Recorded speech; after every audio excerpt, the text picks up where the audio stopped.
Assalamualaikum, selamat datang kembali di Guru Gembel Channel. Kemarin ada orang yang mengkritik saya, entah memiliki itikat baik atau tidak.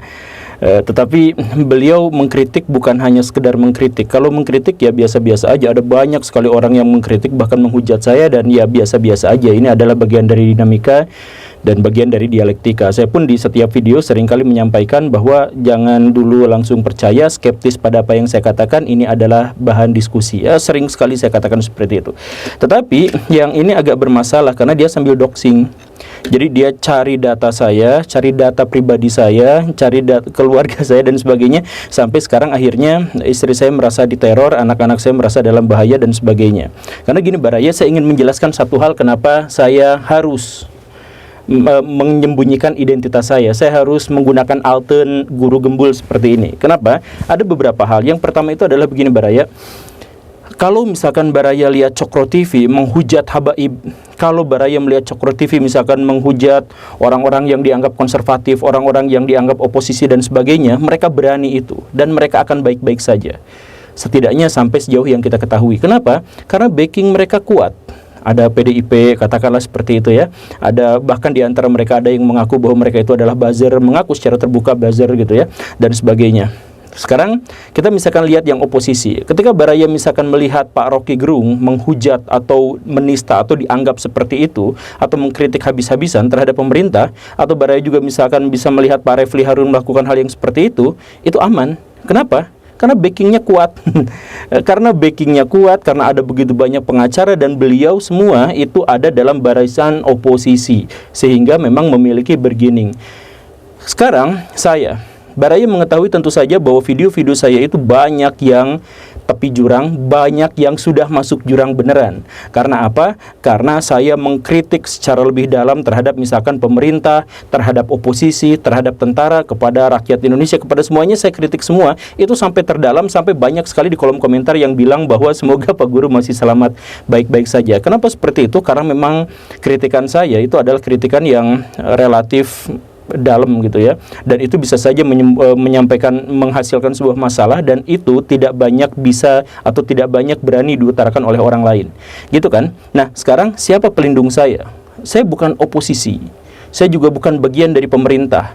Saya nggak punya backing sama sekali dalam hal ini. Saya bahkan nggak punya pengacara. Kalau misalkan Baraya cek YouTuber yang misalkan suka mengkritik ke sana ke sini, itu mereka punya pengacara, mereka bayar pengacara. Saya enggak.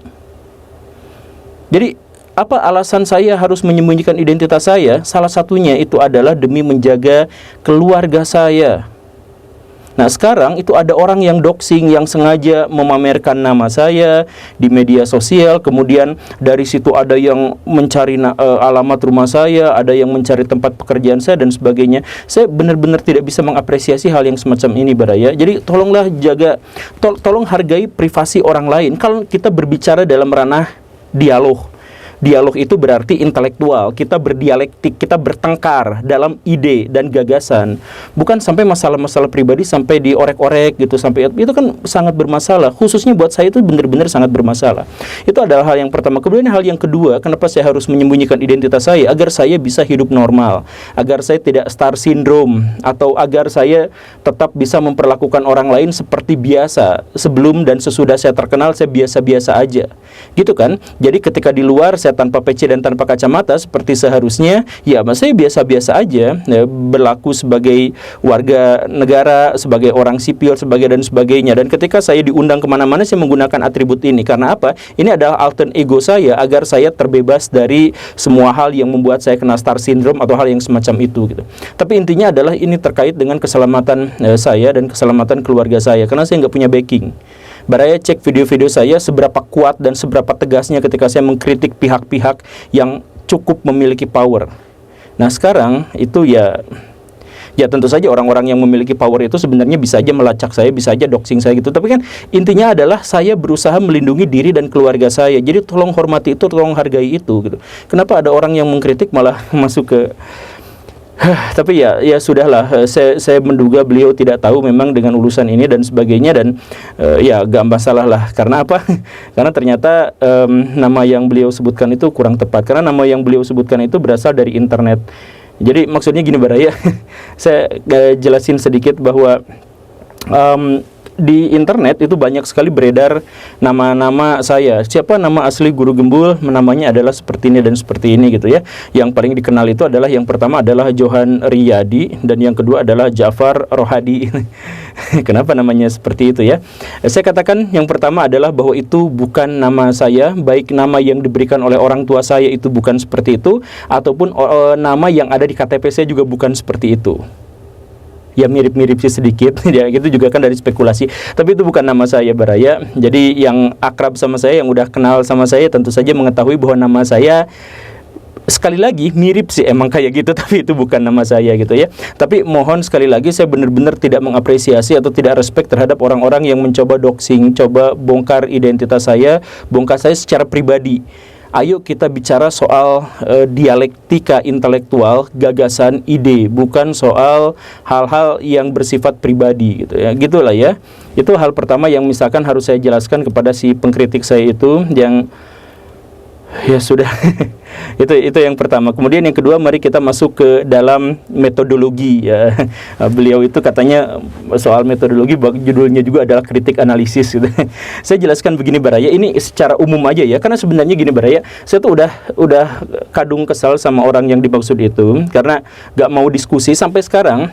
Jadi 3 hari yang lalu atau 2 hari yang lalu tuh saya udah ngirim ke DM sama dia, yuk kita diskusi, ini nomor HP saya gitu. Tapi bahkan sampai ketika video ini dibuat, gak ada kontak sama sekali. Beliau gak mau, beliau sibuk aja bikin bikin doxing video saya itu, bikin aja terus gitu. Tapi beliau tidak mengabaikan saya, nggak tahu kenapa gitu ya.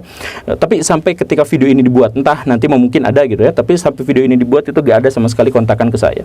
Jadi saya kesal. Jadi saya mau bahas kritikan terhadap saya itu secara luas. Dan ini bukan hanya dia saja, tetapi banyak orang yang mengkritik saya. Yang pertama itu adalah soal metodologi.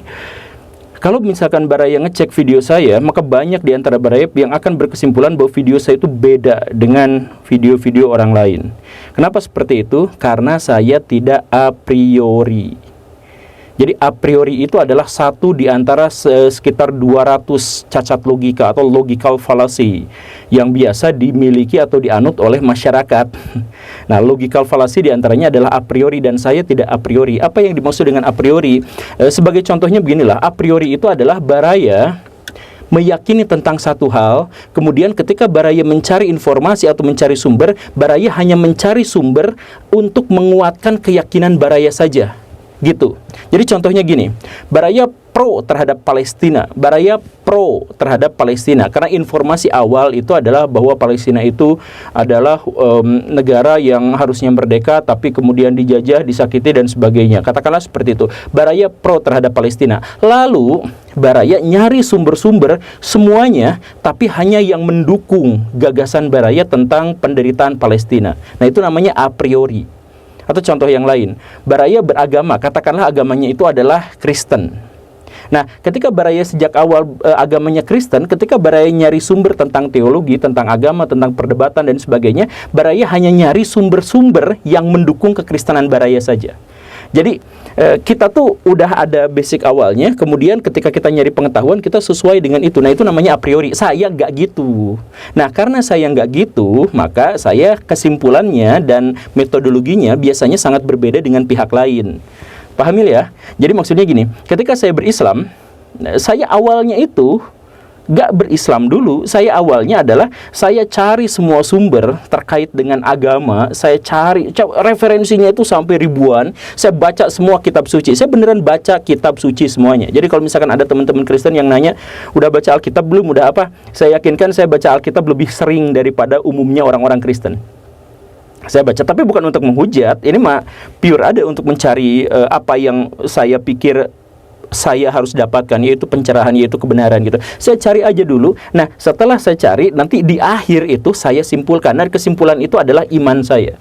Jadi iman saya itu ada di atas logika. Iman saya itu ada di atas pengetahuan. Karena untuk mencari sesuatu, saya cari dulu semua berdasarkan sumber ilmu pengetahuan yang sangat banyak itu, lalu saya ambil satu kesimpulan. Begitu kan? Nah, itu berbeda dengan yang tadi. Yang tadi itu yakin dulu, lalu mengambil semua sumber itu, sesuaikan dengan keyakinan itu. Saya kebalik sekali lagi lagi saya harus ulangi ya. Saya kebalik, saya katakan, saya kosongkan dulu, saya cari semuanya untuk mengambil satu kesimpulan. Makanya misalkan di podcast Pak Hilmi Yahya, misalkan itu juga sering disampaikan, Pak Guru kenapa sih udah tahu datanya seperti ini, tapi ternyata tidak berkeyakinan seperti ini. Saya sampai sekarang dialog dengan orang-orang paling ateis di dunia filsafat. Saya sampai sekarang dialog dengan orang-orang Kristen, orang Hindu, orang Buddha dan sebagainya. Saya dialog semuanya. Dan saya tidak hati-hati jangan belajar sama itu. Saya nggak akan seperti itu. Saya berani aja ngobrol. Karena apa? Karena iman saya itu sudah kuat. Kenapa? Dari mana iman saya sudah kuat itu? Karena saya tidak dimulai dari doktrin. Tidak awalnya gini terus kesananya gitu. Dan karena tidak dimulai dari doktrin, nah ini metodologi ya. Semoga dipahami ya. Kalau misalkan saya ngambil sumber, saya nggak akan ngambil sumber hanya dari satu pihak. Kan si pengkritik itu mengatakan bahwa oh ternyata sumber ini dari Kristen, ternyata sumber ini dari misionaris. Ya iyalah, saya ketika misalkan saya bahas tentang sesuatu, saya bahas dari berbagai sudut pandang, berbagai interpretasi, berbagai persepsi, perspektif. Jadi imbang. Ya, kalau misalkan Baraya bayangkan lah ya, kalau misalkan ada orang yang berbicara tentang Palestina, tetapi dia selama ini hidup di Palestina, selama ini dia berjuang bersama orang Palestina, dan tidak pernah sama sekali ngobrol sama orang Yahudi, atau ngobrol tapi dalam intensitas yang sedikit. Menurut Baraya, ketika dia berbicara, kredibel nggak? Ya pasti berat sebelah. Karena apa? Karena hidup bersama orang Palestina, makan minum bersama orang Palestina, berjuangnya bersama orang Palestina.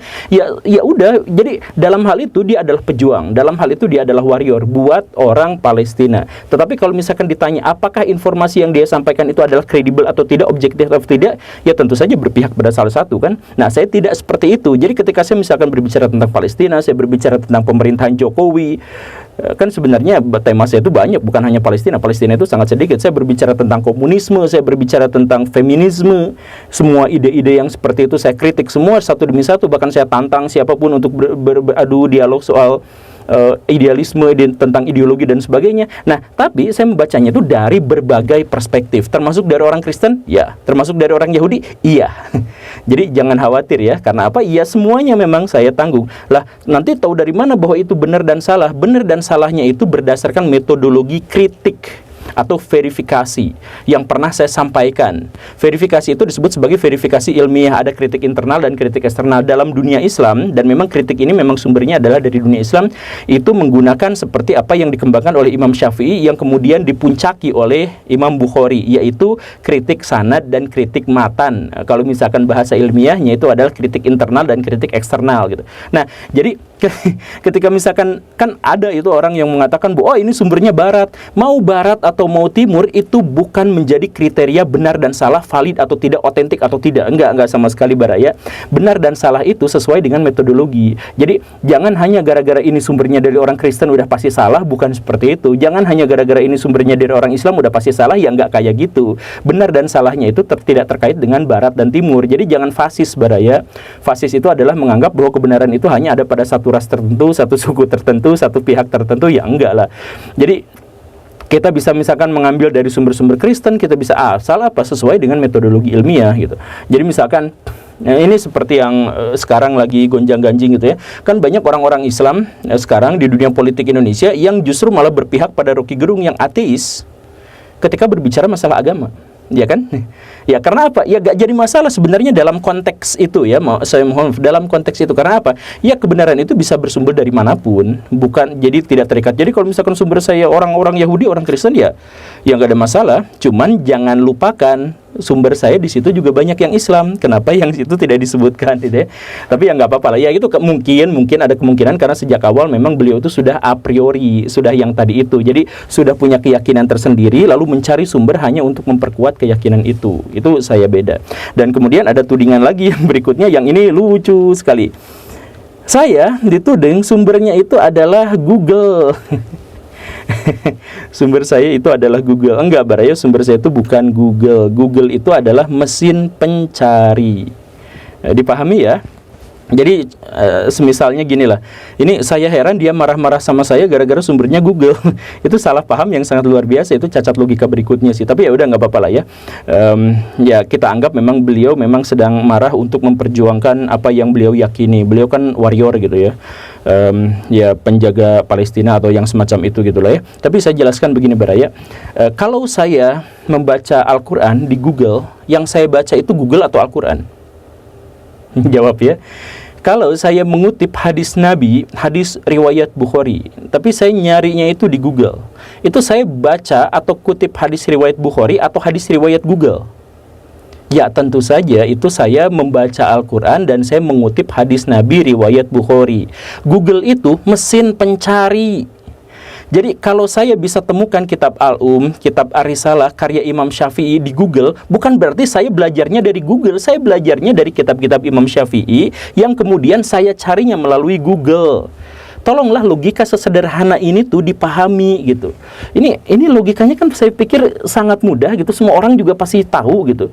Ya tapi sekali lagi mungkin ini adalah gara-gara a priori gitu. Gara-gara beliau berusaha untuk memperjuangkan agama. Ya dalam hal itu mungkin bisa kita puji lah. Beliau sedang memperjuangkan agama, memperjuangkan apa yang beliau yakini. Ya akhirnya menjadi seperti itu. Menjadi mudah marah-marah gitu kepada orang yang ternyata salah paham. Kena prank sama pikirannya sendiri gitu. Sekali lagi ya. Jadi kalau saya diduganya membaca Google, ya enggak lah. Google itu kalau kita tampil ketik Google itu kosong, nggak ada apa-apanya. Cuman ada ya yang kotak kecil di situ untuk kita mencari. Nah, kita kemudian mencari sumber berupa buku atau jurnal atau apa dan sebagainya di situ gitu kan. Dan itu betapa bangganya orang yang dimaksud itu ketika menemukan bahwa nih Google Guru Gembul ternyata sumbernya dari sini. Ini kritik analisis ya. Luar biasa kritik analisis. Jadi ada slide dari saya, kemudian dicari di Google, sama dia dicari di Google. Nah ini sumbernya, yaitu bukan kritik analisis Baraya. Jadi gini ya, setiap saya bikin video itu minimal saya cantumkan 10 sumber minimal. Bahkan ada di video saya itu yang lebih dari 30 sumber saya cantumkan di sana. Jadi misalkan peristiwa tentang G30S atau buku yang sejarah maritim di Indonesia itu lebih dari 30 saya cantumkan di situ sumbernya semua. Gitu. Nah, sumber-sumber yang berderet itu, yang banyak itu saya cantumkan di slide itu saya cantumkan. Biar apa? Biar nyari sendiri. Jadi ketika ada, oh saya berhasil menemukan trik Guru Gembul, dia nyarinya tuh dari sini. Bukan gitu, emang saya sengaja ngirimnya di situ. Saya tuliskan itu sumbernya di situ. Biasanya sumber yang saya gunakan itu adalah saya cantumkan siapa namanya, saya cantumkan apa judulnya, saya cantumkan apa bukunya, atau saya cantumkan apa artikelnya, atau saya cantumkan web apa atau jurnal apa yang mencantumkan itu gitu.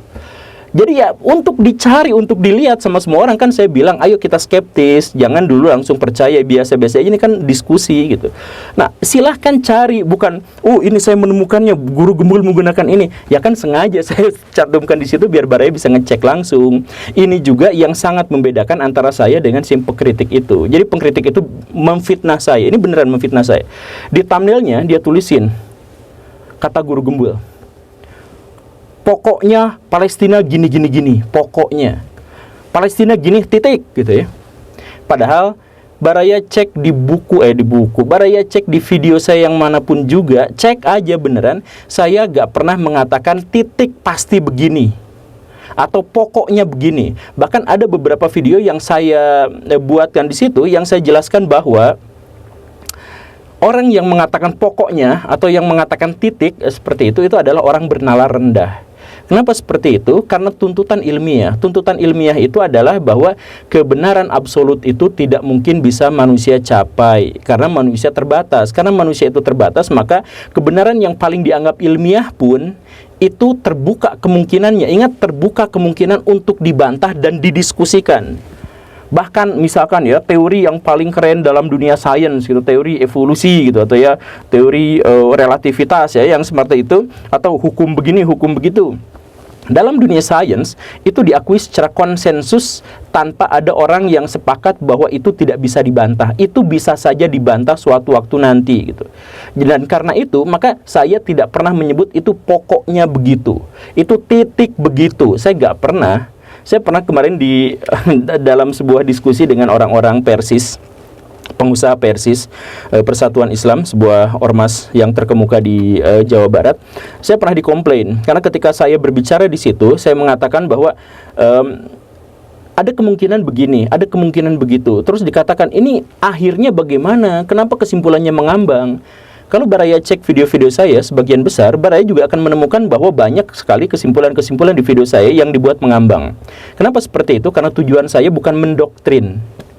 Kalau Baraya suka dengan doktrin, saya bilang pasti, pokoknya, a priori yang tadi itu. Tapi saya kan enggak. Saya terbuka segala kemungkinan. Saya menyampaikan apa yang saya ketahui, apa yang saya resahkan. Silahkan Baraya ambil kesimpulan sendiri. Saya buka kemungkinan bahwa saya salah, saya buka kemungkinan bahwa Baraya benar. Bahkan banyak sekali video-video saya yang mempin koreksi atas pernyataan saya, banyak sekali. Jadi kalau misalkan merasa bahwa saya ternyata ada yang salah dan kesalahan itu ternyata bermasalahnya sangat besar, fatal misalkan, saya hapus video itu, atau kalau misalkan tidak terlalu besar, saya koreksiannya itu saya langsung pin di situ. Yang menunjukkan apa? Saya tidak mendoktrin Baraya. Kalau misalkan Baraya mengatakan titik, pokoknya gini dan sebagainya, itu bukan gaya saya. Jadi kalau misalkan dikatakan saya mengatakan seperti itu fitnah luar biasa, Bayar. Itu tidak sesuai dengan metodologi saya. Itu hanya sesuai dengan metodologi orang yang a priori yang tadi itu. Ya pokoknya kayak gini gitu ya. Ya begitulah. Tapi ada kelanjutan lagi ya. Kemudian ada yang sangat fatal itu adalah saya dituduh memfitnah para ulama. Nah ini saya benar-benar please lah, jangan maksain gitu. Baraya please jangan maksain. Jadi dia itu narasinya itu adalah dia bawa sebuah buku. Jangan baca di Google aja, tapi baca bukunya langsung. Nih halaman sekian, halaman sekian. Dia mengkritik saya atau dia menghujat saya sebenarnya dalam hal itu karena saya dianggap memfitnah Imam Abu Hamid Al-Ghazali, kemudian Imam Abdul Qadir Al-Jailani atau Al-Jilani, kemudian Fakhruddin Razi. Di video itu, di video yang dia kritik, yang dia reaksi itu, dia katakan seperti ini. Atau saya katakan seperti ini ya. Jadi Fakhruddin Razi, Abdul Qadir Jailani dan Imam Al-Ghazali hidup di era perang salib, tetapi mereka tidak menuliskan tentang perang salib. Saya katakan seperti itu. Dan memang faktanya begitu. Tapi itu saya dikatakan memfitnah. Kata siapa itu kurang ajar, bla bla bla. Kata siapa kayak gitu ya. Gak pakai kata kurang ajar sih, tapi dia marah-marah gitu ya. Gesturnya marah-marah. Kata siapa itu seperti itu. Dia bilangnya seperti itu. Terus dia tunjukkan bukunya. Ini di halaman sekian. Buku-buku Al-Ghazali itu menginspirasi terbentuknya sekolah ini yang diajukan yang dipakai oleh Salahuddin Al-Ayyubi. Ini lihat, ini bikin sekolah. Kan nggak nyambung. Kan kata-kata saya di situ adalah Abu Hamid Al-Ghazali, kemudian Al-Jailani dan kemudian Fakhruddin Razi itu tidak menulis tentang perang salib. Kok dibantahnya malah kata siapa tidak berkontribusi ini? Kan nggak nyambung, Baraya. Jadi please lah gak usah marah-marah kayak gitu. Kan itu salah paham. Kenapa nggak tabayun aja langsung gitu? Saya ngajak tabayun tapi Baraya malah terus-terusan aja doxing saya ini membuka-buka identitas saya gitu ya, pakai foto saya lah, pakai nama asli saya katanya gitu ya. Sekolah saya akhirnya dicari-cari juga, rumah saya juga akhirnya dicari-cari juga, dan banyak orang yang terjebak dengan logika-logika yang salah itu, yang seperti itu. Sok Baraya please lah. Coba saya kasih misalkan waktu 1 minggu sejak saat ini gitu ya. Kalau memang saya benar-benar memfitnah Al-Ghazali, memfitnah Ar-Razi dan memfitnah Al-Jailani, coba cari temukan sumber buku asli buatan mereka, karangan mereka yang menulis tentang perang salib. Saya katakan bahwa tidak ada di antara mereka yang nulis perang salib. Dia marah-marah ke saya karena memfitnah saya. Terus dia menunjukkan bahwa Ar-Razi ini bikin ini, bahwa Al-Jailani bikin ini. Ya bukan soal bikin ini, bikin kan saya ngomongnya soal menulis tentang perang salib gitu. Kan begitu. Siapa sejarawan muslim yang menulis tentang perang salib? Ibnu Khaldun. Tapi cuma 2 paragraf di kitabnya. Kenapa seperti itu? Nah, ini saya harus memberikan penjelasan, Baraya. Semua sumber-sumber tentang perang salib itu ditulisnya sama bangsa barat. Jadi kalau misalkan ada orang yang mengatakan bahwa sejarah ditulis oleh para pemenang, itu sebenarnya keliru, karena perang salib ditulis oleh pihak yang kalah, yaitu orang-orang barat. Nah, kenapa dunia Islam tidak menuliskan itu? Karena tidak penting. Kenapa tidak penting? Karena dunia Islam pada waktu itu sedang berpecah belah satu sama lain. Bahkan waktu Salahuddin Al-Ayyubi minta Khalifah Baghdad untuk mendanainya, untuk berperang dan sebagainya, susah sekali, seret sekali. Karena memang kekhalifahan pada waktu itu juga sedang dikuasai oleh kelompok-kelompok yang lain. Bahkan sempat dikuasai oleh kelompok Syiah, dinasti Buaihiyah misalkan kan, dan lain sebagainya. Jadi terus dirongrong oleh Fatimiyah dan sebagainya. Jadi Salahuddin Al-Ayyubi pada waktu itu juga agak keteteran. Kalau misalkan pada waktu itu perang salib itu benar-benar penting buat kaum muslimin, saya jelaskan begini ya. Pasukan Kristen yang nyerang Yerusalem untuk pertama kalinya di akhir tahun 1000-an itu jumlahnya sekitar 150.000 orang. Dan itu jumlahnya kebanyakan adalah orang-orang sipil, orang-orang yang jihadis, milisi, apa segala rupa, ya jihadis bahasa merekanya apa gitu lah ya. Tapi mereka tidak memiliki kekuatan tempur. Kalau misalkan Muslim mau, mereka habis sekali geprek. Karena apa? Karena wilayah Muslim itu memiliki setidaknya 4 juta personil tentara. 4 juta. Jadi kalau misalkan perang salib itu benar-benar dianggap, maka orang Kristen itu habis sejak awal. 4 juta pasukan Muslim yang teknologinya jauh lebih canggih, yang pengobatannya jauh lebih canggih, melawan hanya sekitar 150 orang yang banyak di antara mereka tidak tahu medan. Kan gitu ya. Nah, karena itulah maka orang-orang Muslim tidak menganggap perang salib itu adalah sesuatu yang penting. Dan karena tidak dianggap sebagai sesuatu yang penting, maka tidak dituliskan dalam sejarah. Bahkan sejarawan paling terkemuka yaitu Fakhruddin Razi itu hanya menuliskannya 2 paragraf. Silahkan cek di bukunya. Ayo bukunya yang tadi itu tampilkan, coba cek gitu ya. Nah, atau misalkan Al-Ghazali tidak menyebutkannya, tidak menuliskannya. Ya, beliau menuliskan tentang Palestina, beliau apa segala rupa ya, karena beliau juga kan pernah singgah di Palestina dalam perjalanan tasawufnya gitu ya. Ya, tapi kan nggak menuliskan tentang perang salib dan sebagainya. Jadi jangan fitnah saya bahwa saya memfitnah para ulama, please lah. Udah mas saya tuh didoxing, kemudian saya dimarah-marahin, kemudian nama baik saya dicemarkan, katanya saya memfitnah dan sebagainya, padahal salah paham. Ya, oke, Baraya, tapi itu sajalah. Saya sebenarnya juga kalau seandainya beliau ini memang mau tabayun lagi, saya jadi males. Kan beliau langsung aja gitu, langsung doxing, langsung buka-buka nama saya walaupun gagal gitu ya. Buka-buka nama saya, kemudian cari-cari foto saya yang tidak menggunakan peci dan sebagainya, tidak menghargai privasi saya dan sebagainya. Tapi pesan saya terakhir lah di sini ya, sebelum 30 menit. Pesan saya terakhir itu adalah kalau mau nonton video saya, nomor 1, boleh komen, boleh ngambil kesimpulan, boleh, asal nontonnya sampai akhir. Jangan dipotong-potong kayak itu ya, please banget jangan dipotong-potong. Kemudian yang kedua, jangan a priori, karena itu adalah cacat logika. Terima kasih karena sudah menyimak. Saya Guru Gembul. Assalamualaikum warahmatullahi wabarakatuh.